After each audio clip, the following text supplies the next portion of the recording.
Hello everybody, it's MAGMA and I'm here with another LEGO Star Wars Wave review. So I'm going to go ahead and take a look at all the LEGO Star Wars sets from the year 2008. And 2008 is not a very memorable year for myself, but it was, however, the start of the Clone Wars. So there was quite a few sets from that.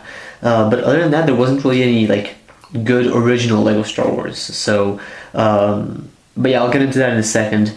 What I do want to mention is that here on the visual dictionary, which is what I'm basing for these videos, I guess, it's kind of hard to tell exactly the line between 2008 and 2009.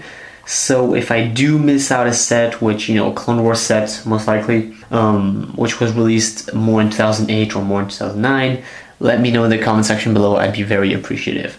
So, starting off in 2008, Episode 1, there were no LEGO Star Wars sets for that movie, but for Star Wars Episode 2, there was the 767D Hellfire and Spider Droid. I do have this set, I love it. It was a cheap way to get the Commander Battle Droid. You got just a bunch of Battle Droid as well. There was a Geonosis Spider Droid, so it's just a Spider Droid with the colors of Geonosis, so some sort of brown going on there. It was a very cool model. Over the years, the Technic arms would just get worn off, and now it doesn't hold up as well as it used to, but back in the days it was very flexible, had a lot of fun, very posable little build. And it was also included the Hellfire Droid. Now, while the Hellfire Droid was extremely small, similar to the one we got in 2015, it did have 8 Flickfire missiles, which was a lot of fun, honestly. I know you guys don't really like Flickfire missiles, but it was just a lot of fun to compress all of those. You just have a swarm of missiles just fly out. The wheels didn't turn as well as they used to. They don't really turn that well, but they use treads or tracks, which works pretty well. So I do really enjoy the small Hellfire Droid in that set. Moving on to Star Wars Episode 3, there was the 7671 Att Walker.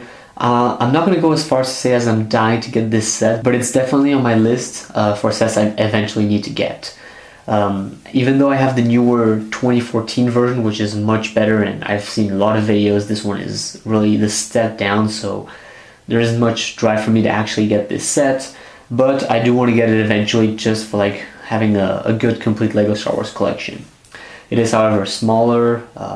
Its gun has less mobility, its interior is less detailed, it comes with 2 shock troopers, and it was a $40 US set, so really good deal, very fun set. Then we have the UCS General Grievous 10186 is the number. As I've mentioned in other videos, I'll talk about UCS or direct consumer LEGO sets in another video, so yeah. We have the 20006 Mini Clone Turbo Tank, a small little Clone Wars set that was released. For some reason it's in Star Wars Episode 3, but the packaging mentions or shows Star Wars Episode 3. I believe this was more of a Brickmaster because it seems to be one of the larger polybags, and I think definitely it does fit in well in your LEGO Star Wars collection. For Star Wars Episode 4, we had the 8028 Mini TIE Fighter. I do have several of this set, and it actually fits pretty well if you guys have the Imperial Troop Transport set from Star Wars Rebels. So it does hold up with other larger LEGO Star Wars sets, so in that sense you might want to get a lot of. In fact, I have quite a few built and quite a few still sealed. And if you're doing a mini collection with all the other mini builds, it does look pretty good. Next up we have the 10188 Death Star, so that's the original not the UCS Death Star, but the direct consumer Death Star.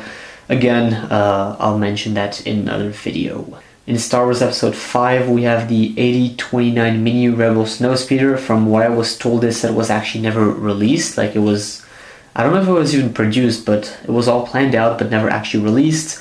However, you could easily get the instructions on LEGO.com. It does look like a neat little build if you guys are missing the Snowspeeder in your mini LEGO Star Wars collection. There were no sets for Star Wars Episode 6, however, there were a few sets for the expanded universe. We had the 7668 Rebel Scout Speeder, definitely one of 3 LEGO Star Wars sets where you can get the original Rebel Troopers, which is really, really cool. It came with a fun little speeder, definitely. I've had that speeder forever. I believe it was amongst the first LEGO Star Wars sets I got.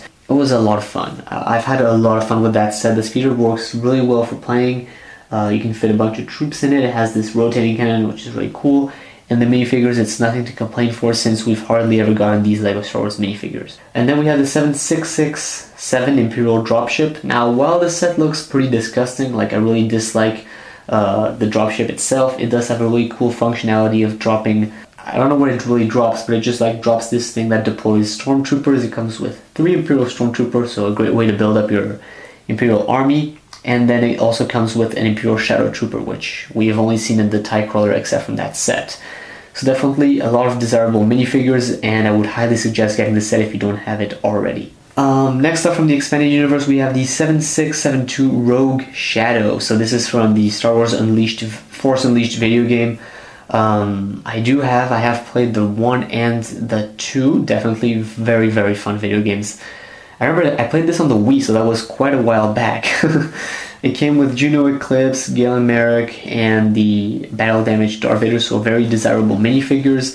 I really can't say much of the Rogue Shadow because it is a very surprising LEGO Star Wars set that I've never really had. I've played with it, I had 2 friends who had it, and I remember the set was kind of a mess, kind of broke all over the place and all that stuff. It didn't look that well, but it was a lot of fun to play with because it had a lot of guns, a lot of like secret functionalities, secret cannons. So it was a very surprising LEGO Star Wars set. And now finally we're getting into the Star Wars The Clone Wars that was released that year. And for the release we got the classic 7669 Anakin's Jedi Starfighter. This is the very classic LEGO Star Wars set. It was actually released in 2 different box arts. The 2007/2008 original Star Wars box art and in the Clone Wars Classic box art. So, but there wasn't any difference in the sets. So it's just Anakin's Jedi Starfighter. I think it's pretty straightforward. Starfighter, put the minifigure in it, shoot the flake firing missiles, place R2-D2 that has the ejection mechanism. So yeah. Earlier in the year we had the release of the Hellfire Droid 7670, and then later in the year we had the re-release of the exact same set, but with different box art. So this time it was again Star Wars The Clone Wars box art. As we saw in the actual movie of Star Wars The Clone Wars, the 7673 Magna Guard Starfighter, it wasn't really seen that much in like the actual series Star Wars The Clone Wars. We did see it quite a few times though. But it was released here as Magna Guard Starfighter. It came with 2 Magna Guards, which was pretty cool minifigures at the time. And the Magna Guard Starfighter, I've just released a review not that long ago, so really do enjoy that set. It is very, very underrated LEGO Star Wars set. And then we also have the 7674 V19 Torrent. Again, I really enjoy this LEGO Star Wars set. It's an odd looking vehicle from the Republic, but it is a lot of fun if you guys want to change from the classic ARC 170 Starfighter. So very highly recommended. It's a very classic ship for Clone Wars fans. And again, another very classic LEGO Star Wars set is the 7675 ATTE Walker. Now this set was humongous. Really, it has all that we need for like a really good LEGO Star Wars set. So it wasn't that expensive. I believe it was like $90 or $100. I can't really remember. It had a very good minifigure selection: Captain Rex, Anakin Skywalker, Ahsoka, and so on. So really, minifigures we desired from watching the movie. So it's definitely amongst the most playable LEGO Star Wars sets I have. I really do enjoy it. I got this set not that long ago, and I really regret not having this during my childhood. So I really do highly suggest this ATT Walker. It seems to me as, I believe, the best LEGO Star Wars version so far. Even though the newer one is more refined, this one has more gaps and holes, but like if you just want to play with the Walker, this is definitely the newer, the best model that LEGO has released. Then we have the 7676 Republic Attack Gunship. Beautiful LEGO Star Wars set. It is very complete. It has a lot of stickers, very customizable. It has a very good minifigure selection. What I do enjoy about this set is that it is the gunships that can go in space, not the like atmosphere ones that we got for Episode 2. And we see this vehicle throughout the entire Clone Wars, so it is almost a must-get for LEGO Star Wars The Clone Wars fans. Next up, we have the 7678 Droid Gunship. Now this set was hardly available. It was like on store shelves for like 4 or 5 months. Nobody really bought this set. It was a Target exclusive. Really, it just slipped under everybody's nose. However, I fortunately got it, but I have to say I have played with it for a long time during my childhood, and it wasn't a very exciting LEGO Star Wars set. There were no desirable minifigures at all. You only got 3 or 4 battle droids, which really LEGO could have done much better. and the set really has a very low amount of parts, very poorly built, and the design isn't that good. Next up we have the 7679 Republic fighter tank. Now this is a set I have always wanted and I finally got a few years back. It doesn't have very desirable minifigures, it's just 2 clone troopers with some commander gear that is included.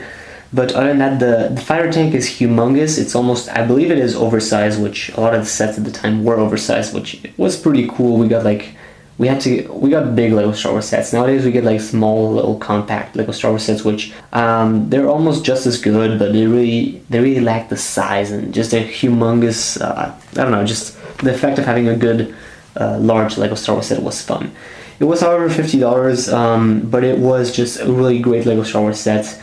I don't think I can define it as good as it was in just a few words, so I would just definitely say it was great looking, it had a lot of play features, and it was very original, even though we didn't actually get to see it in Star Wars The Clone Wars. Next up is the Twilight, 7680 is the number.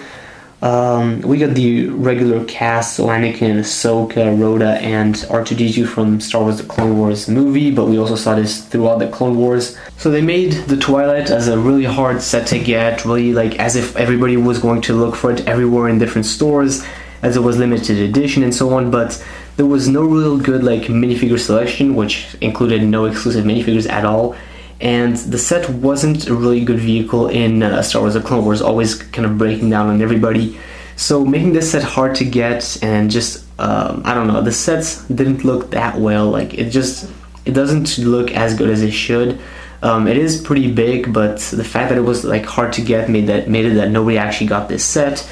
And it really just passed under everybody's nose as everybody was trying to get the Attack Gunship, ATTE, the V19, and so on. And another limited edition set, because I believe the Twilight, I don't know what it was, I know the Republic fighter tank was a Target exclusive, and the Separatist Spider Droid was likely a, I believe it was it was a Toys R Us exclusive, I think. So yeah, it was really good set. So the Spider Droid, I mean, it wasn't that good, it wasn't like humongous or anything, it just did the job, and it was, it was cheap, small set. You got a Battle Droid Commander, which was pretty cool, some Battle Droids, Super Battle Droids, so all that was kind of just normal. Clone Trooper, so it was good to get some more Clone Troopers, and we got Commander Fox. So we saw Commander Fox in Star Wars The Clone Wars movie. So that was a really good opportunity for LEGO to release this minifigure, which we also saw throughout the entire Clone Wars. Very exclusive and desirable minifigure. I have him myself, and I have had so much fun with this guy. He looks amazing. His printing is just beyond, it is just amazing. So very happy with that minifigure. The Spider Droid itself, really, it isn't like anything to get like really drawn to, but it was nice to get a small exclusive build, which really, it was the first time we saw a separate Spider Droid. However, it is worth mentioning that it has nothing to do in Star Wars The Clone Wars and should have been a Star Wars Episode 2 set as well. Guys, that is going to be it for this year. It is worth mentioning the 8031 Mini V19 Torrent, which does look pretty cool, and the 20007 Mini Republic Attack Cruiser, which also looks pretty cool. So if you guys have many LEGO Star Wars collections and you want to add those, definitely they are worth considering because they look much better than some of the previous year or following years' build. Guys, that is it for 2008. Really, there weren't any notable LEGO Star Wars sets except for the ones released in Star Wars The Clone Wars. But it is a really good LEGO Star Wars year in the end. I do have quite a bit of these sets, so I am pretty happy. Definitely, I feel like the best Star Wars The Clone Wars sets were almost released between 2008 and 2009, so stay tuned for the next upcoming Star Wars Wave overview. And other from that, I'll see you guys next time here in another video on the MAGMA channel. So yeah, bye-bye. The dark side.